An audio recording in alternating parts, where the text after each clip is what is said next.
আসসালামু আলাইকুম রহমতুল্লাহ। আশা করি যারা দেখছেন ভিডিওটা ভালো আছেন। আজকে আপনাদের সাথে একটা গুরুত্বপূর্ণ ব্যাপার নিয়ে দুই চারটা কথা বলতে চাই। সেটা হলো যে খুব সম্প্রতি আমাকে কিছু পরিচিত জন, কাছের ছোটো ভাই, বড় ভাই, শুভাকাঙ্ক্ষী যারা অনলাইনে বিভিন্ন ইনকামের চিন্তা ফিকিরে একবারে মগ্ন, তারা কিন্তু আমাকে নক করে আসতেছে। আর নক করার একটা যুক্তিসঙ্গত কারণও আছে। সেটা হলো যে খুব সম্প্রতি তারা লক্ষ্য করেছে যে আমার ফেসবুকে টুকটাক বিজ্ঞাপন আসতেছে। তো তাদের ধারণা যে ভাই সাহেব তো কারবার বনায় লাইছে, মানে ভাই সাহেবের পেজে ফেসবুকে এখন বিজ্ঞাপন আইতেছে, সেই সুবাদে ভাই সাহেব নিঃসন্দেহে এই ফেসবুক থেকে কারি টাকা ইনকাম করতেছে। আসলে ব্যাপারটা নিয়ে আমি একটু আপনাদের সাথে আলোচনা করতে চাই। খুব সম্প্রতি লক্ষ্য করলাম যে কিছু মেয়ে বিভিন্নভাবে এরা আমার মেসেজ করার একটা কারণ হিসাবে পরে আমি উদ্ঘাটন করে দেখলাম যে তারা ফ্রিল্যান্সিং করে।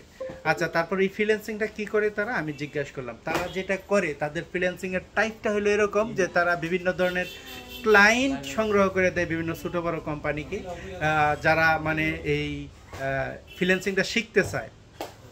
এরকম কাস্টমারের সাথে যোগাযোগ করে কোম্পানিতে যেই প্রশিক্ষণ কেন্দ্র আছে সেটার সাথে অ্যাড করে দেয়। প্রশিক্ষণ কেন্দ্র তাদেরকে ছোটো করে কিছু অনারিয়াম দেয়। এইটা হলো তাদের ফিনান্সিয়াল সিস্টেম, ফ্রিল্যান্সিংটা তাদের, এটা হলো তাদের ফ্রিল্যান্সিং।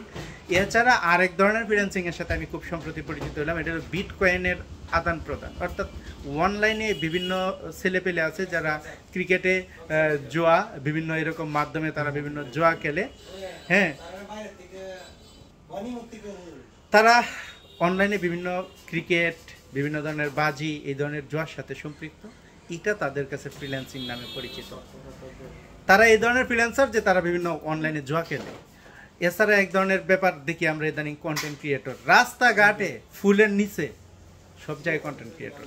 এরার কাজ কি? এখন পর্যন্ত এদের অধিকাংশরই মনিটাইজেশনই নাই। ইনকাম তো অনেক পরের কথা।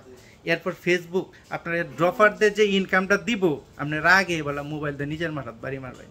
এই যে উন্মা দয়া মা বাপের তো জোর জবরদস্তি করে টাকা নিয়ে ক্যামেরা কিনতেছেন, লাইট কিনতেছেন, ক্যামেরা অ্যাকশন, কত কিছু, প্রডিউসার সাথে কিছু আছে, কিছু লোকের 300-500 টাকা দিয়ে সাথে রাখতেছেন অভিনয় করার জন্য। দিন শেষে ইনকামটা খুবই নগণ্য। তবে আমি সব শেষে একটা জায়গায় গিয়ে দেখলাম যে হ্যাঁ, ফেসবুকেও ইনকাম করা সম্ভব, তবে আপনাকে মেয়ে সাজতে হবে। খুব সম্প্রতি আমি লক্ষ্য করে দেখলাম, যেমন কিশোরগঞ্জের মেয়ে নামে একটা আইডি আছে, এবিডি যে কিতা করে এটাই বুঝলাম না। আইডটা যায় একটা প্রতিষ্ঠানের সামনে দেয়া, এই ভিডিও পোস্ট করে, এটার মধ্যে পরে দেখলো হাজার হাজার লাইক কমেন্ট। পাবলিকের চরিত্র কোন দিকে গেছে আমি কইতারি না, পাবলিক যে কি দেখে। আর আমার ব্যাপারটা যদি একটু ক্লিয়ার করি, সেটা হলো আমি তো ইদানিং কয়েক 2-3 মাস হলো আমার ফেসবুকটা মনিটাইজেশন হয়েছে। আমি কিন্তু ঘুরি 2017 নেই, প্রায় বাংলাদেশের অধিকাংশ জায়গা আমার ঘোরাফেরা শেষ। এটার একটা ডকুমেন্ট নেই আমার কাছে। চিন্তা করলাম ফেসবুকটা একটা বড় স্টোরেজ কোম্পানি, এখানে সব কিছু খুব সহজে রাখা যায়। আমার যদি ফেসবুকটা নষ্ট না হয়, তাহলে এটা আমার কাছে জিম্মি থাকবে। আমি আমার স্মৃতিগুলা, আমি না থাকলে ওইগুলো থাকবে। ঘুরি শখের বসে বিভিন্ন ছবি ওটা, এইগুলা ফেসবুকে দেওয়া রাখার জন্য। দেখা গেল যে একটা ভিডিও এইভাবে ভাইরাল হয়ে গেছে, মনিটাইজেশন হয়ে গেছে। আমি এটাকে এইভাবে নিছি। আর আপনাদেরকে একটা ব্যাপার বলবো, যে কেরিয়ার গড়ার জন্য এরকম একটা কাজ করেন যেটার অভিজ্ঞতা আপনি অন্য কোথাও অ্যাপ্লাই করতে পারবেন। এই ফেসবুকের কন্টেন্ট তৈরি করার যে অভিজ্ঞতা অর্জন করতেছেন, এটা দুনিয়ার আর কোথাও অ্যাপ্লাই করতে পারেন না। সুতরাং এটা আপনার চরিত্র নষ্ট করে লাইব, নৈতিকতা নষ্ট করে লাইব। এই নেশায় আপনাকে বিভোর কইরা আপনার জীবন গঠনের যে প্রক্রিয়া, এখান থেকে আপনাকে অনেক দূরে সরিয়ে নিয়ে যাব। সেই জন্য বলবো যে এগুলো দান্দা ফান্দা বাদ দিন। ফেসবুকে আসলে ইনকাম করে গুটি কয়েক মানুষে। আপনি আপনার আশেপাশে যারা ফেসবুক কন্টেন্ট ক্রিয়েটর আছে, তাদের সাথে যোগাযোগ করে দেখেন ইনকামের অবস্থানটা কোন লেভেলে আছে, এরপরে আপনি পাগল হন। তো এই হইল বর্তমানের ফ্রিল্যান্সিং কন্ডিশন, আর এই হইল কন্টেন্ট ক্রিয়েটর, এই হইল অবস্থা। ভালোভাবে আগে জানবেন, বুঝবেন, শুনবেন, তারপরে একটা ব্যাপারে হাত দিবেন। পড়াশোনা করেন, বিভিন্ন দেশের ল্যাঙ্গুয়েজ এগুলা শেখার পরে আপনার যাওয়ার একটা সুযোগ সুবিধা থাকে।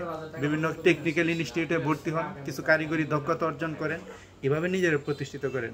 আর এই ফালতু কাজগুলো থেকে সরায় নেন। এই যে সিলে কান নিচে গা, পরে সিলের পিছনে দৌড়ানো, এটার মতো একটা ব্যাপার হলো বর্তমানে এই ফ্রিল্যান্সার হওয়া, কন্টেন্ট ক্রিয়েটর হওয়া, এইগুলা। সুতরাং এগুলা থেকে নিজেরা গুটায় নিয়ে ভালো রাস্তায় আসেন। সকলের জন্য শুভকামনা রইল। আজকে এই পর্যন্ত। আল্লাহ হাফেজ।